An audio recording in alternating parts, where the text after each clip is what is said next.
Hello বন্ধুরা, কেমন আছেন সবাই? আশা করি সবাই ভালো আছেন। আমাদের আজকের গল্প কিং অফ কিং পর্ব 14-15, রাইটার প্রসেনজিৎ শাহ পাপ্পু। গল্পটি ভালো লাগলে অবশ্যই লাইক কমেন্ট শেয়ার করবেন। আর আমাদের চ্যানেলে যদি আপনি নতুন হয়ে থাকেন অবশ্যই সাবস্ক্রাইব করে বেল আইকনটি প্রেস করে রাখবেন, যাতে নতুন নতুন ভিডিও আপলোড করার সাথে সাথে আপনার নোটিফিকেশনে চলে যায়। তাহলে চলুন গল্পে ফিরে যাই। King of king, writer Prosenjit Saha Pappu ওরফে প্রিন্স আরিয়ান, পার্ট 14। রোহান ঠায় দাঁড়িয়ে আছে। এদিকে আরিয়ান তার আমেরিকার কোম্পানিটার বিষয়ে কথা বলার জন্য রোহানের রুমে যায়। রোহানের রুমে গিয়ে দেখে যে রোহান টাওয়াল পরে দাঁড়িয়ে আছে, কিন্তু কোনো নড়াচড়া নেই, আর মুখ দিয়ে শুধু একটাই কথা বলছে যে আমার সব শেষ। আরিয়ান তাই রোহানকে বলে, এই রোহান, কি হয়েছে তোর? এমন টাওয়াল পরে দাঁড়িয়ে আছিস কেন? কিন্তু রোহানের কোনো সাড়া নেই। তাই আবার ডাক দিল, কিন্তু রোহানের কোনো সাড়া নেই। তাই না পেরে আরিয়ান রোহানকে একটা ঠাস করে দিয়ে দেয়, আর রোহান বলে ওঠে, কে কে কে? আরিয়ান বলল, কখন থেকে তোকে ডাকছি, কি হয়েছে তোর? রোহান বলল, কিছু না কিছু না, কিছুটা ঘাবড়ে গিয়ে। আরিয়ান বলল, তোর সাথে কিছু কথা বলতে আসলাম। রোহান বলল, আচ্ছা দাঁড়া, আমি পোশাক পরে নিই। একটু পর রোহান পোশাক পরে আসলে দুজনে বসে কিছু গুরুত্বপূর্ণ কথা বলতে লাগে। আলোচনা শেষ হতে হতে রাত লেগে যায়। কাজের মেয়ে এসে দুবার ডেকে গেছে খেতে যাওয়ার জন্য। অবশেষে তারা খেতে নিচে যায়। নিচে যেতে আরিয়ানের মা জিজ্ঞাসা করে, কিরে, এতক্ষণ কি করছিলি? কখন থেকে ডাকছি খাওয়ার জন্য, সবাই তোদের জন্য অপেক্ষা করে বসে আছে। আরিয়ান বলল, একটা কাজের কথা বলছিলাম, এখন তাড়াতাড়ি খেতে দাও তো। মা বলল, দিচ্ছি বাবা, দিচ্ছি। তারপর সবাই খাওয়া শুরু করে। খাবার খেতে রিয়া বারবার রোহানের দিকে তাকিয়ে শয়তানি হাসি দিচ্ছে, আর রোহান শুধু অসহায়ভাবে দেখছে। তারপর খেয়ে দিয়ে সবাই যে যার রুমে গিয়ে শুয়ে পড়ে। পরের দিন সকালে উঠে আরিয়ান অফিস চলে যায়, আর যাবার সময় ওর মাকে বলে যায় যে আজ বাড়ি ফিরবে না, কারণ কি যেন জরুরি কাজ আছে। তারপর অফিসে চলে যায়। অফিসে গিয়ে দেখে রিমা এখনো আসেনি, তাই চেয়ারে বসে রিমার আসার অপেক্ষা করতে থাকলো। কিছুক্ষণ পর রিমা আসলে পিয়নকে দিয়ে রিমাকে ডেকে পাঠায়। রিমা দরজার বাইরে থেকে নক দেয়। রিমা বলে, may I come in sir? Aryan বলল, ইয়েস, কাম ইন। রিমা বলল, স্যার আমায় ডেকেছেন? আরিয়ান বলল, হ্যাঁ তো মিস রিম, আমাদের অফিস টাইম কয়টায়? রিমা বলল, স্যার 9টায়। আরিয়ান বলল, এখন কয়টা বাজে?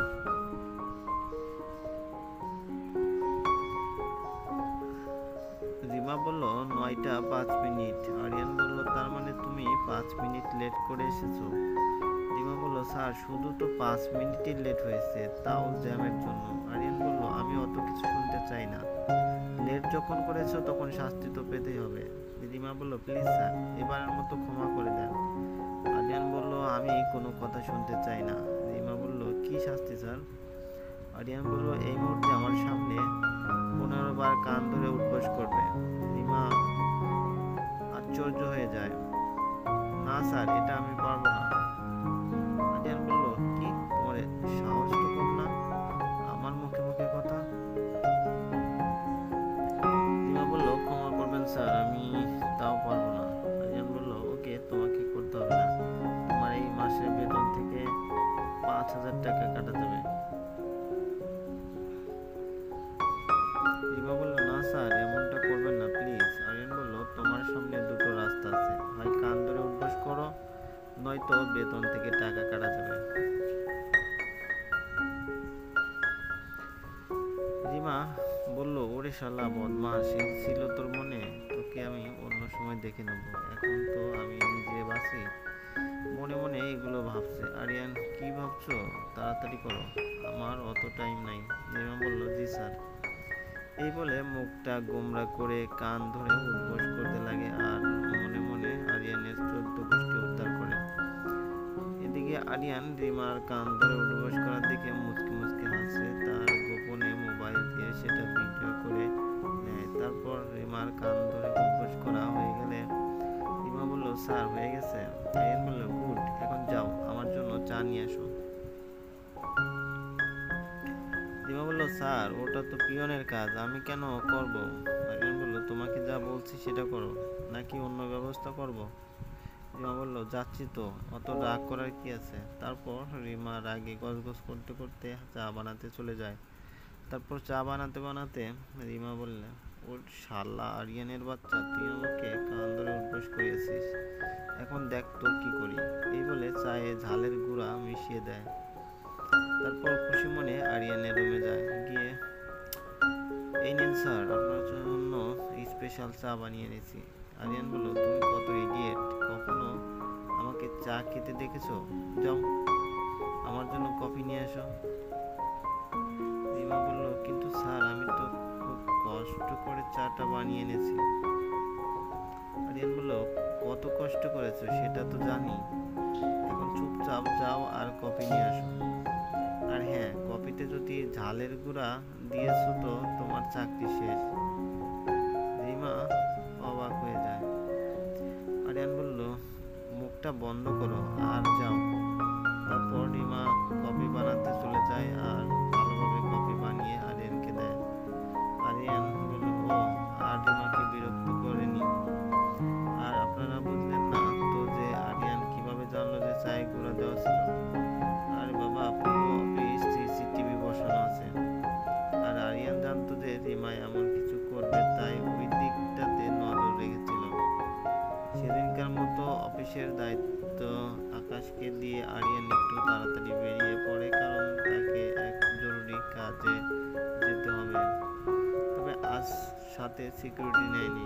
এদিকে আরিয়ান বেরিয়ে যেতেই আকাশ কাকে যেন ফোন করে বলে, বেরিয়ে পড়েছে, তোরা রেডি থাক। অন্যদিকে আরিয়ান গাড়ি নিয়ে বেরিয়ে পড়ে। তবে কিছু দূর যেতেই কয়েকজন আরিয়ানের গাড়ি আটকায়। তখন আরিয়ান তাদের জিজ্ঞাসা করে। আরিয়ান বলে, কি ব্যাপার, তোমরা কে? আর আমার গাড়ি আটকাচ্ছ কেন? গুন্ডারা বলল, আমরা তোর জম, তোকে তুলে নিয়ে যেতে এসেছি। আরিয়ান বলল, হা হা হা, আমাকে তুলে নিয়ে যাবে তোরা, আয় দেখি। এই বলে আরিয়ান তাদের হাতের ইশারা করে তাকে আক্রমণ করার জন্য। আর এতে সব গুন্ডা রেগে আরিয়ানকে আক্রমণ করে আর আরিয়ান গুনে গুনে সবাইকে ধুয়ে দেয়। আপনাদের তো বলাই হয়নি যে আরিয়ান খুব ভালো মার্শাল আর্টস জানে। তারপর আরিয়ান গিয়ে গুন্ডাগুলোর বসকে ধরে জিজ্ঞাসা করে, কে পাঠিয়েছে তোদের, বল। গুন্ডা বলে, বলবো না। আরিয়ান বলে, বলবি না তাই তো, তাই না? এই বলে আরো মারতে লাগে। মার সহ্য করতে না পেরে গুন্ডাটা বলে ওঠে, বলছি বলছি, তাও আর মেরো না। আরিয়ান বলল, আচ্ছা বল। গুন্ডা বলল, আমাদের পাঠিয়েছে। পুরোটা বলার আগে পিছন থেকে একটা গুন্ডা একটা লোহার রড দিয়ে খুব জোরে আরিয়ানকে আঘাত করে। এতে আরিয়ান জ্ঞান হারিয়ে ফেলে আর মাটিতে পড়ে যায়। চলবে বন্ধুরা, আমাদের এই গল্পটি যদি ভালো লাগে অবশ্যই লাইক কমেন্ট শেয়ার করবেন। আরিয়ানের কি হবে সেটা জানতে সাথেই থাকুন। ধন্যবাদ। King of king, writer Prosenjit Saha পাপুর, প্রিন্স আরিয়ান, পার্ট 15। আরিয়ানকে মেরে গুন্ডাগুলো পালিয়ে যায়, কারণ সেখানে আরিয়ানকে মারতে দেখে অনেকগুলো লোক চলে আসে। আর কতগুলো মানুষ দেখে গুন্ডাগুলো ভয় পেয়ে যায় আর পালিয়ে যায়। এদিকে রিমা অফিস থেকে বাড়ি ফিরছে এলো, কারণ আরিয়ান বের হওয়ার কিছুক্ষণ পর আকাশ অফিস একটু তাড়াতাড়ি ছুটি দিয়ে দেয়। তো রিমা যখন যাচ্ছিল তখন রাস্তার পাশে অনেক মানুষকে দেখতে পায়, তাই রিমা তার স্কুটি একটু সাইডে রেখে দেখতে যায় যে ব্যাপারটা কি। ঠেলে ভিতরে গিয়ে দেখতেই রিমার মাথায় আকাশ ভেঙে পড়ে, কারণ আরিয়ান সেখানে পড়েছিল, কিন্তু কেউ সাহস করে হসপিটালে নিয়ে যাচ্ছে না। তাই রিমা তাড়াতাড়ি একটা সিএনজি ডাকে আর কিছু লোকের সাহায্য নিয়ে আরিয়ানকে হসপিটালে নিয়ে যায়। তারপর তাড়াতাড়ি ডাক্তারকে ডাকে। ডাক্তার এসে আরিয়ানের অবস্থা দেখে তাড়াতাড়ি অপারেশন থিয়েটারে নিয়ে যায়। আর রিমা সাইডের টুলে বসে কাঁদতে লাগে, কিন্তু কেন কাঁদছে সে নিজেই জানে না। তার শুধু একটাই কথা, বারবার মনে হচ্ছে যে কি যেন তার জীবন থেকে হারিয়ে যাচ্ছে। হঠাৎ অপারেশন থিয়েটার থেকে একটা নার্স বের হয়ে আর রিমাকে বলে যে মাথার অনেক জোরে আঘাত লাগায় অনেক রক্তক্ষরণ হয়েছে, তাই রক্ত লাগবে। তখন রিমা নার্সকে বলে, এখন তো সন্ধ্যা লেগে গেছে, রক্ত পাবো কোথায়? আপনারা একটা ম্যানেজ করুন না প্লিজ।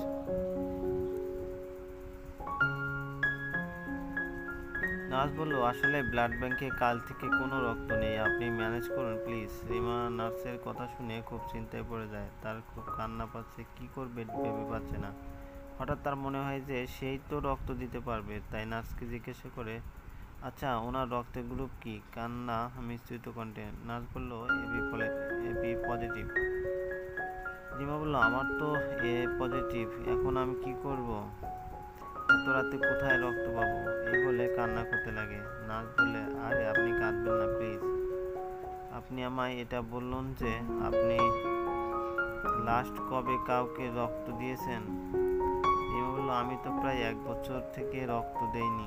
নার্স বলল, তাহলে তো কোনো সমস্যা নেই, আপনি ওনাকে রক্ত দিতে পারবেন, কারণ যাদের রক্ত এবি গ্রুপের তারা সবার রক্ত গ্রহণ করতে পারে।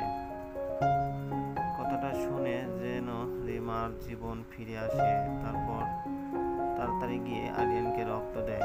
আঘাত জোরে লাগলেও খুব গুরুতর ছিল না, তাই সেই রাতেই আরিয়ানকে কেবিনে শিফট করা হয়। রিমা গিয়ে আরিয়ানের পাশে গিয়ে বসে, তারপর আরিয়ানের দিকে এক ধ্যানে তাকিয়ে থাকে আর মনে মনে বলে, রিমা বললে, ইস কত কিউট লাগছে স্যারকে ঘুমন্ত অবস্থায়, যেন সারা জীবন তাকিয়ে থাকি ওই মায়াবী মুখটার দিকে।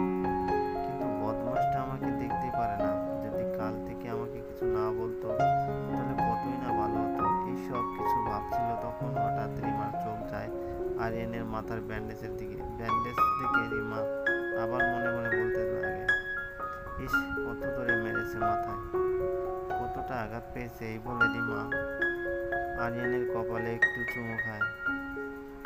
কিন্তু হঠাৎ তার মনে পড়ে যে কি করছো এগুলা, নিজের উপর নিজেরই যেন রাগ হচ্ছে রিমার। তাই সে আরিয়ানের থেকে কিছুটা দূরে এসে বসে। সারা রাত রিমা আরিয়ানের পাশে জেগেছিল, তবে ভোরের দিকে তার চোখ যেন লেগে যায়, তাই রিমা আরিয়ানের পাশে ঘুমিয়ে পড়ে। এদিকে সকাল 8টার দিকে আরিয়ানের জ্ঞান ফিরে, চোখ খুলে দেখে রিমা তার পাশে ঘুমন্ত অবস্থায় রিমাকে পুরো ছোট বাচ্চা লাগছে।